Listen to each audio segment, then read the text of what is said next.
Permítame en primer lugar expresar un agradecimiento a los organizadores del segundo simposio de Historia de la Matemática por la invitación a participar del mismo.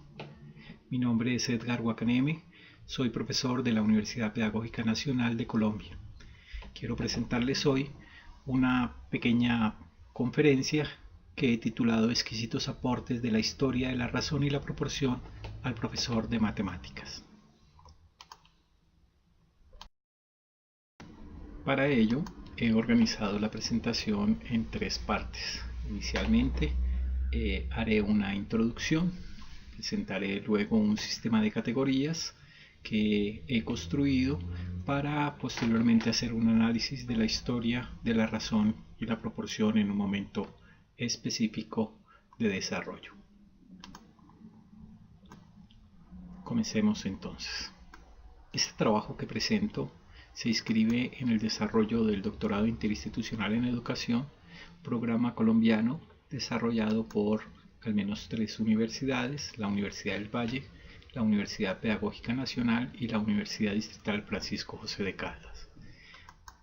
La tesis la dirigió el profesor Luis Carlos Arboleda y se tituló Potencial formativo de la historia de la teoría euclidiana de la proporción en la constitución del conocimiento del profesor de matemáticas. Esta tesis tuvo como objetivo general decantar el papel que la historia de las matemáticas cumple o puede llegar a cumplir en la constitución del conocimiento del profesor. Sin embargo, esta pregunta es demasiado amplia y nosotros quisimos acotarla de manera particular estudiando un caso, y es el caso de la historia de la teoría euclidiana de la proporción contenida en el libro 5 de elementos. Y nos preguntamos entonces cuál es el papel y cuál es el potencial formativo que tiene esta historia en relación con el conocimiento del profesor de matemáticas. Los resultados, por supuesto, aportan a la pregunta general que constituye la base y el fundamento de esta tesis. La realización de la tesis implicó el desarrollo de al menos 4 trabajos. En primer lugar, tuvimos que abordar una aproximación al estado del arte de la historia de las matemáticas y la educación matemática. Como parte de este estado, desarrollamos uno mucho más específico en torno a la relación historia de las matemáticas, conocimiento del profesor de matemáticas. En este, pudimos contestar las 4 preguntas que aparecen en la diapositiva y esas respuestas se organizaron a modo de conjuntos de categorías para cada una de las preguntas. Con este insumo y el desarrollo de un tercer trabajo en donde miramos y estudiamos los documentos de historia de las matemáticas que versan sobre la razón y la proporción, y particularmente aquellos que refieren a estas nociones en la teoría del libro 5 de elementos, tuvimos el segundo insumo para, en un trabajo final, desarrollar la exploración del potencial formativo de esta historia a favor del conocimiento del profesor de matemáticas. En esta conferencia me referiré específicamente a las categorías que establecimos para la pregunta del para qué y posteriormente al potencial formativo que identificamos en los documentos cuando miramos esos documentos y su contenido a la luz de esas categorías. Veamos ahora el sistema de categorías construido para la pregunta ¿para qué apropiarse de la historia en relación con el conocimiento del profesor? Señalemos en primer lugar que este sistema de categorías incluyó el estudio de más de un centenar de documentos que versan sobre la relación historia de las matemáticas, conocimiento del profesor de matemáticas, y a través de su contenido y la clasificación del mismo logramos establecer la pregunta ¿para qué estudiar historia? Al menos 7 categorías que constituyen la respuesta a la pregunta y que pudimos agrupar en visiones y artefactos. Veamos ahora una pequeña descripción de cada una de las categorías. Una de las intenciones de la apropiación de la historia de las matemáticas por parte del profesor es acceder a visiones de la actividad matemática a través de las cuales logre una comprensión de la misma, reconozca que ésta tiene distintas facetas, valore el acto creador y advierta el papel de la intuición y la demostración en el mismo, aprecie los aspectos estéticos ligados a la creación matemática, genere sensibilidad hacia maneras alternas de hacer y comunicar las matemáticas y evidencie rasgos del carácter humano intrínseco y característico de la actividad matemática, entre otras características. Una ascensión refiere a configurar visiones de las matemáticas adecuadas para el desempeño profesional. Estas visiones implican percibir las matemáticas de manera diferente a la usual y cambiar sus creencias sobre estas. Asimismo, establecer las particularidades que definen a las matemáticas en relación con otras disciplinas. Al establecimiento de tales particularidades también contribuye el reconocimiento del carácter dinámico de las matemáticas y su utilidad, la valoración de su importancia cultural y de su riqueza histórica, el reconocimiento de sus vínculos con los fenómenos sociales y culturales, así como de la participación de diferentes gentes y culturas en su desarrollo. Lo anterior contribuye a una visión humana y social de las matemáticas que puede ayudar al profesor a posicionarse de manera crítica en relación con las matemáticas y formular juicios de valor sobre las mismas. Adquirir, identificar y mejorar una visión sobre el conocimiento matemático constituye una tercera intención de la apropiación de la historia de las matemáticas.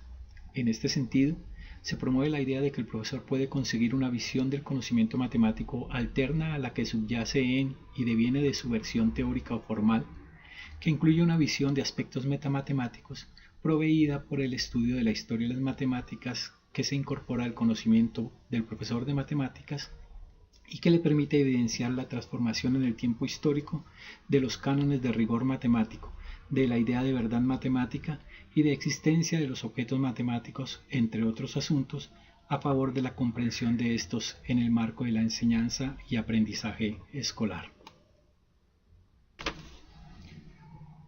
Una contención se refiere a las visiones de los objetos matemáticos.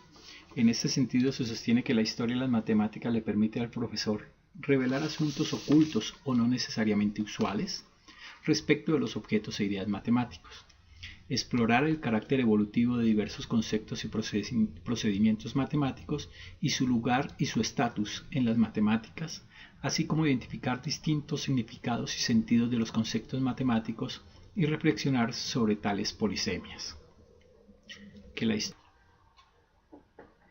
la historia de las matemáticas permite al profesor disponer de una mirada epistemológica en conexión con y determinación de una mirada del pensamiento matemático constituye una quinta intención.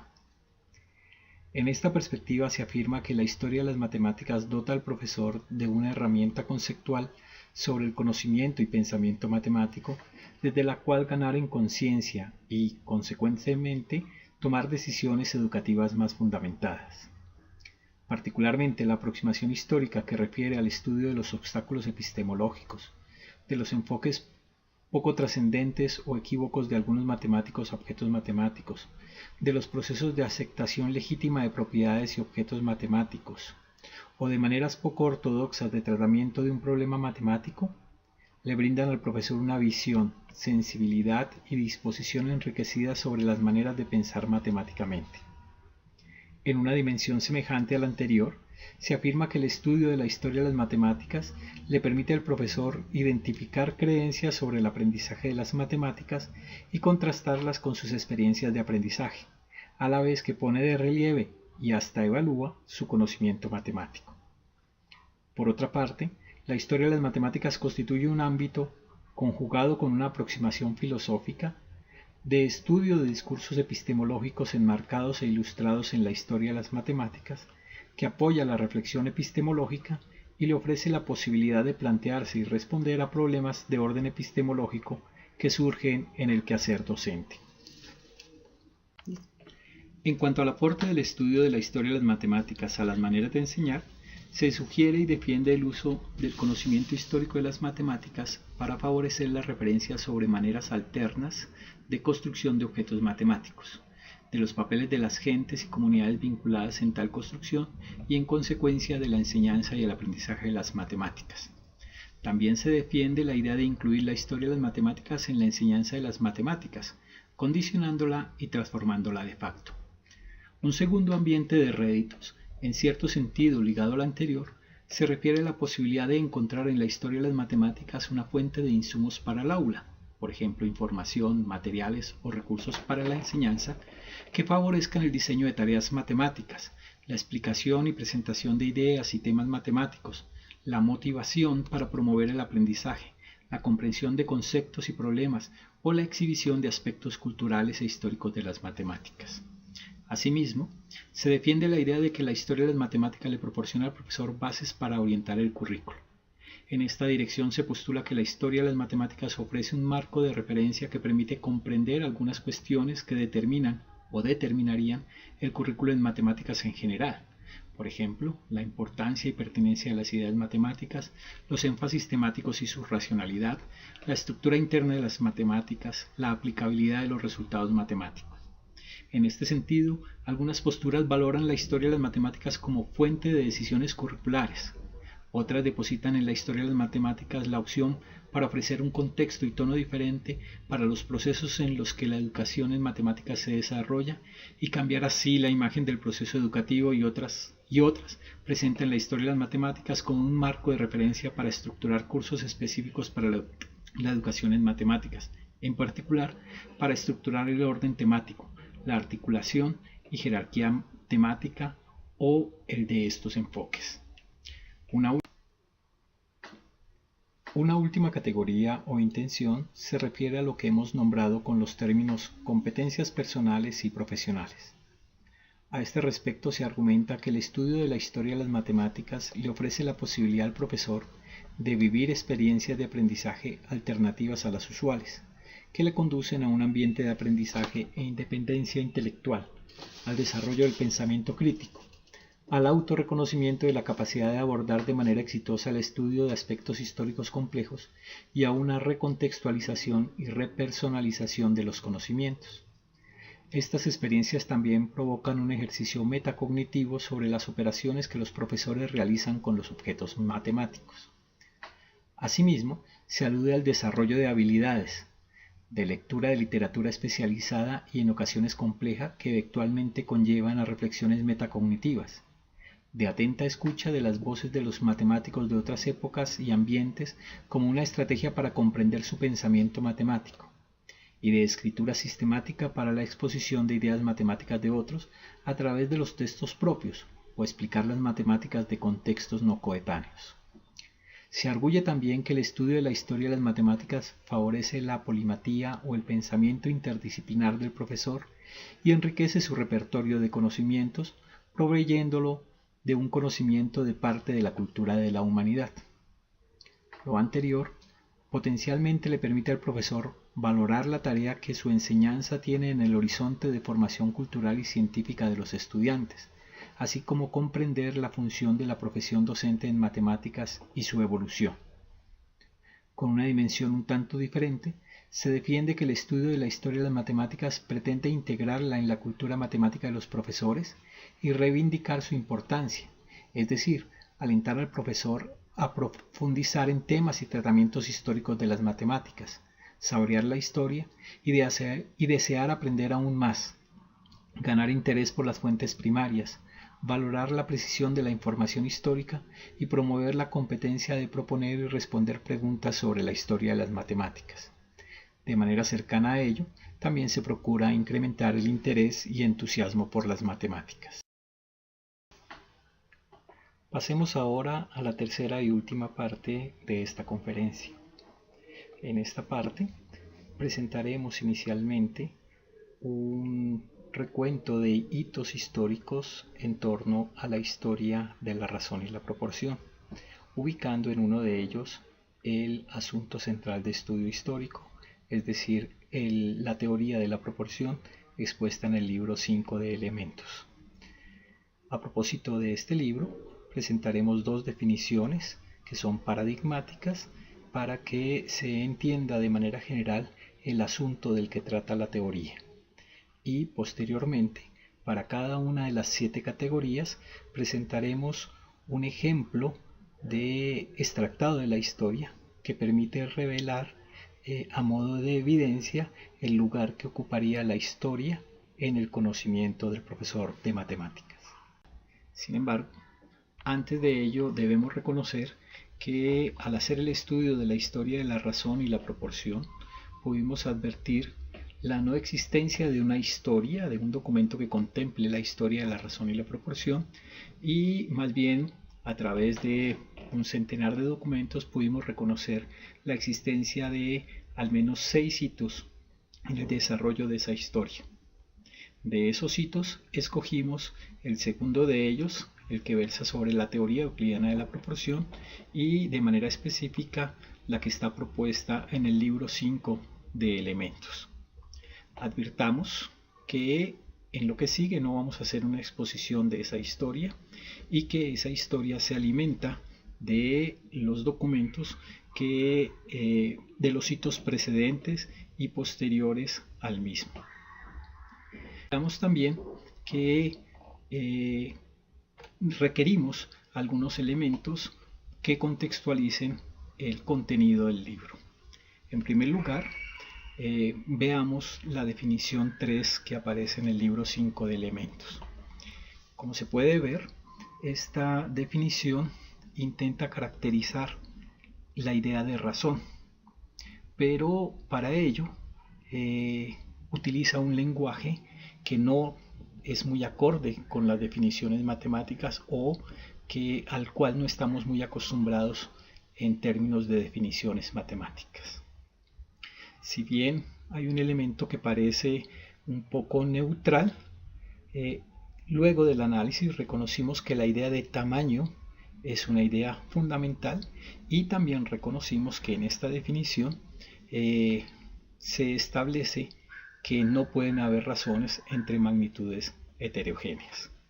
Otro elemento central del libro 5 es la definición 5, una definición que señala las condiciones para las cuales 4 magnitudes serían proporcionales. La lectura de la misma es un poco abstrusa y su interpretación no es un asunto tan sencillo. Para ello vamos a hacer una interpretación gráfica que nos permita dilucidar un poco el significado de lo que se está definiendo. Veamos entonces, ubiquemos 4 magnitudes. En este caso particular vamos a representarlas con segmentos y enunciamos la definición como sigue. Se dice que una primera magnitud, es decir, la magnitud representada con color negro, guarda la misma razón con una segunda magnitud, es decir, la de color rojo, que una tercera color azul con una cuarta color morado, cuando cualquiera equimúltiplos de la primera y la tercera excedan a la par, sean iguales a la par o resulten inferiores a la par que cualquiera equimúltiplos de la segunda y la cuarta, respectivamente, y tomados en el orden correspondiente. Veamos esa segunda parte cómo la interpretamos. Hagamos el duplo de la primera magnitud y, como lo dice la definición, tomemos también el duplo de la tercera magnitud.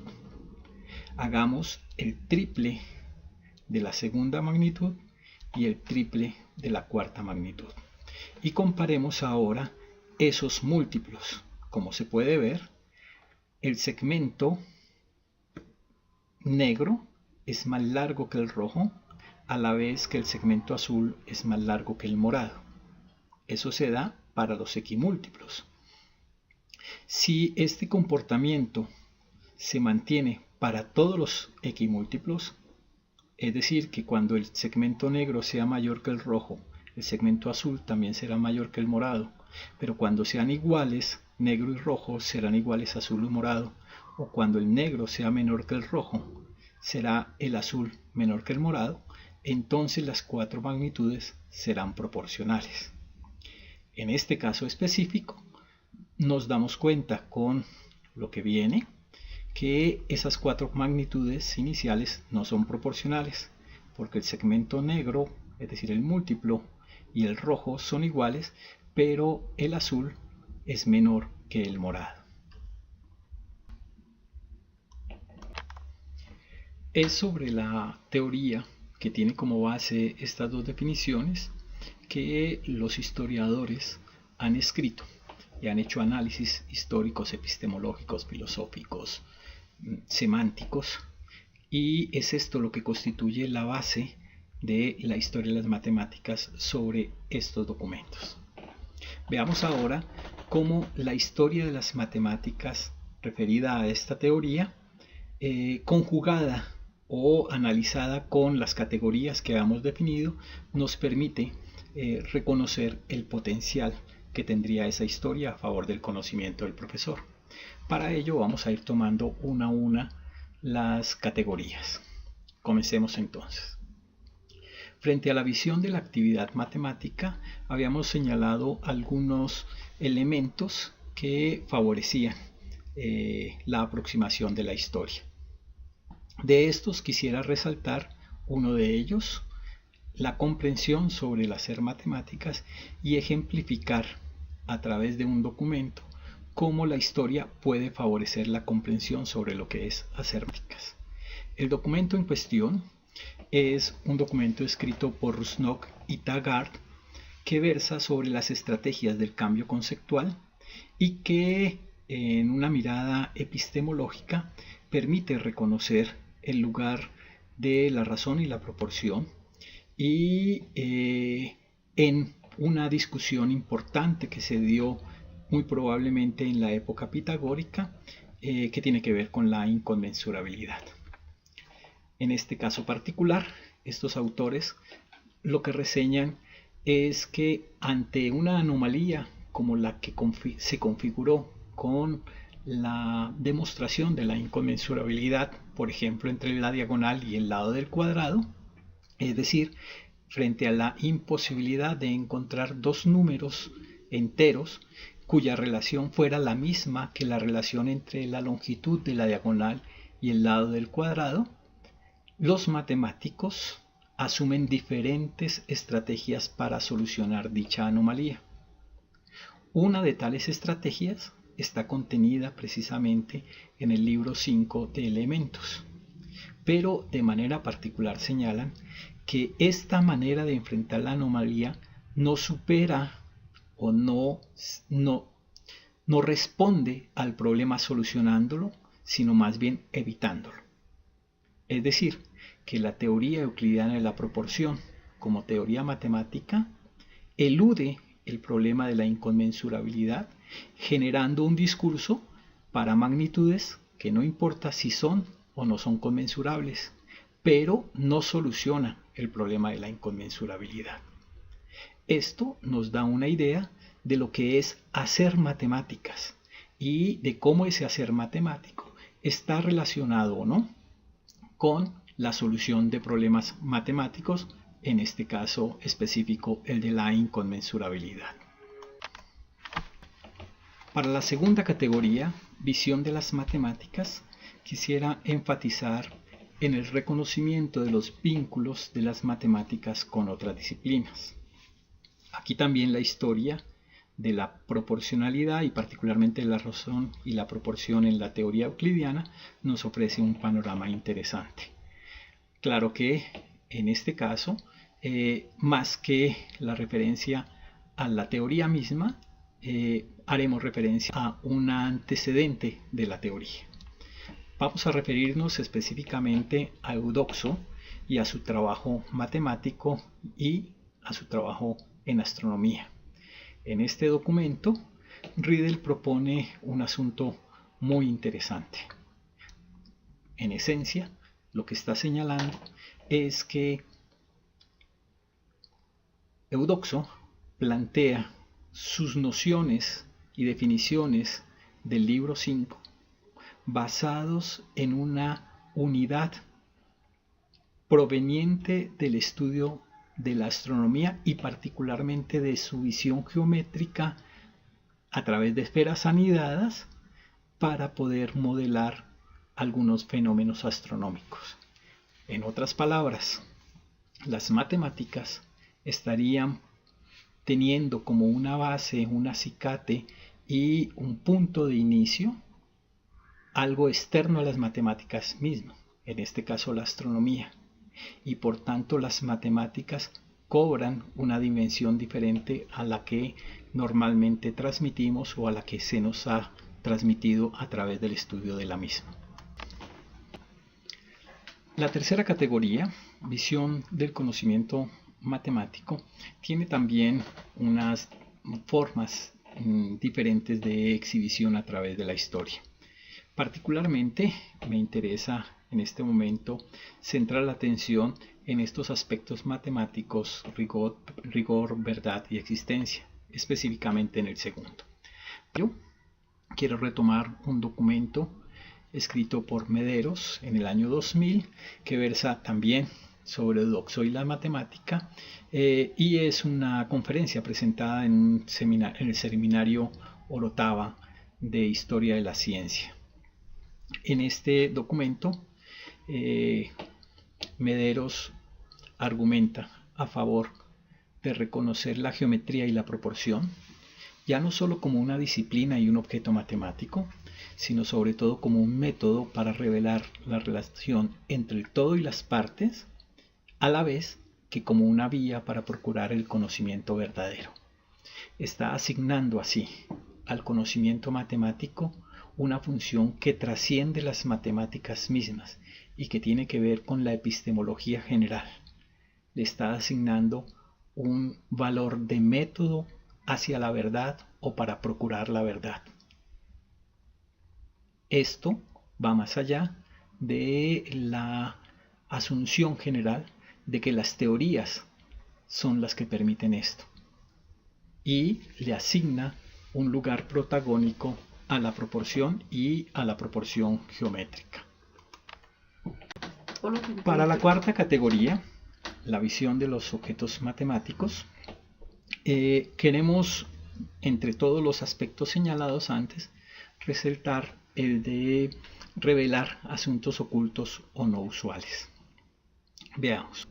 En un documento muy interesante y también un poco extenso, William Knorr, hablando de Arquímedes y de las teorías de proporciones preeuclidianas, refiere a un método o una aproximación teórica a la proporción basada en el principio de bisección y ligado al método de Saussure. Sobre este método poco se conoce.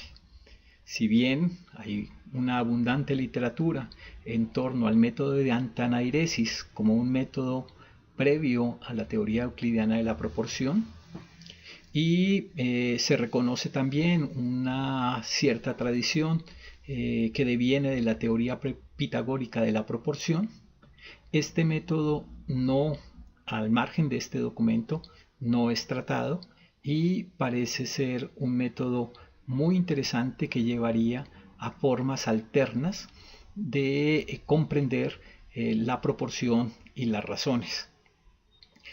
Seguramente el conocedor del principio de bisección y el método de Saussure va a reconocer que hay una idea de infinito que va a estar latente a través de este método. La quinta categoría va a ser presentada a través de un documento que ejemplifica cómo se puede lograr una visión y una sensibilidad a la vez que una disposición enriquecida en relación con el pensamiento matemático específicamente. Para ello haré referencia a un documento que presenté en la 14ª versión de la CIAM. En este documento cuestiono si pueden existir o no versiones no multiplicativas de la proporcionalidad. Y para ello simplemente retomo la definición 5 que expuse hace un momento. En una interpretación un poco moderna debida a Augusto de Monge. Y lo retomo planteando el siguiente ejercicio. Se requiere verificar si esas 4 magnitudes, 2 longitudes y 2 superficies son proporcionales. Es decir, si la razón que guarda A con B es la misma que la que guarda C con D.